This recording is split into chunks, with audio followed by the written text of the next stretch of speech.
10 years na kami gumagawa ng exhaust. So what's up mga homies? So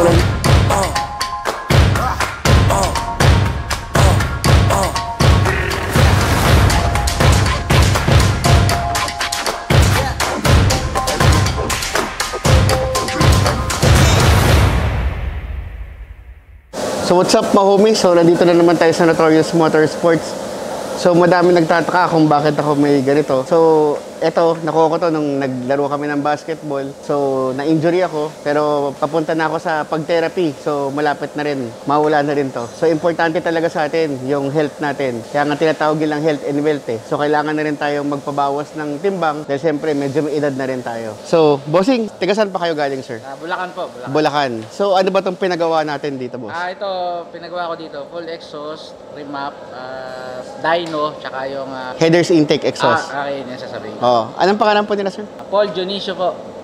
Balita ko sir, meron kayong ano no, meron kayong motor shop. Saan yung motor shop sa sir? Bulacan din. Sa Bulacan. Anong Malolos. pwede niyo ba i-plug yung motor shop? Sa mga kaosi ko diyan, Aerox NMAX specialty tayo.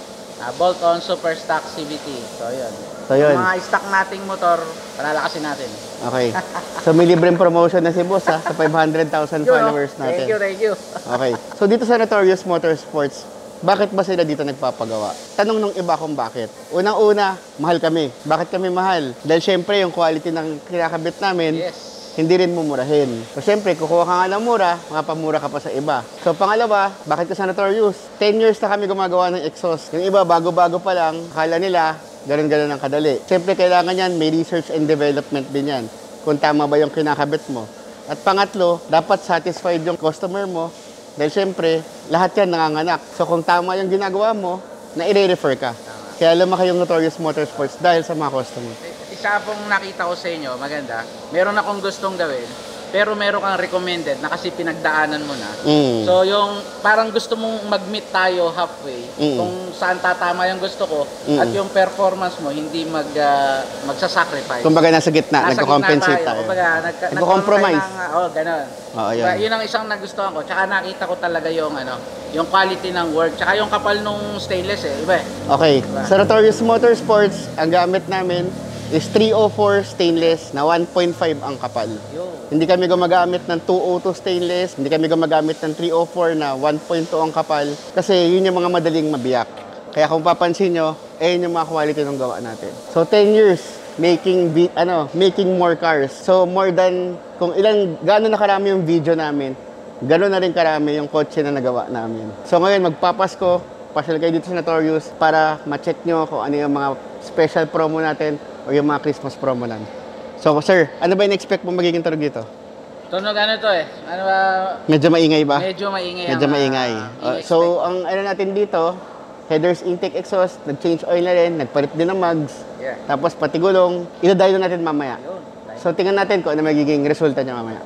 So, what's up mga homies? So, kung mapapansin nyo, ang ginawa natin dito is custom muffler. So, medyo maingay ang gusto nating setup. So, nilagay natin siya ng HKS carbon tip.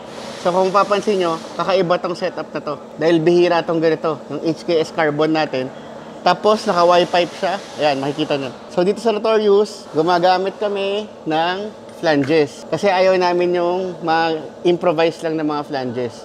Gusto namin 0-0 para yung labas ng flow ng pinaka-exhaust is tuloy-tuloy at walang singaw. So, iniiwasan namin yun. So, dito sa Notorious, gumagamit kami ng mga elbow. Ayaw namin ng masyadong maraming welding. Bakit? Kasi pagka may elbow, mas magastos. Dahil kami gusto namin gumastos. Hindi, joke lang. Ang gusto namin kasi, solid talaga siya. Ayaw namin yung maraming welding kasi yun yung causes nung singaw.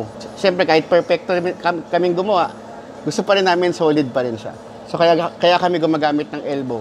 Kaya siya mahal. Tsaka siyempre, mas mabilis ang trabaho pag may elbow. Unlike yung welding ka lang ng welding. So, yun naman ang explanation ko.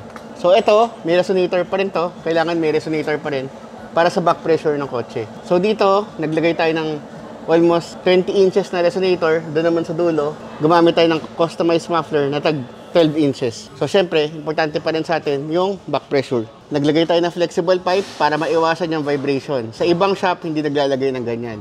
Dito sa amin, naglalagay kami niyan. Protection kasi yan ng exhaust para hindi madaling masira or hindi madaling mabasag. So, ang ginawa natin dito, 4-1 headers, nagtanggal na rin tayo ng catalytic converter. Ito.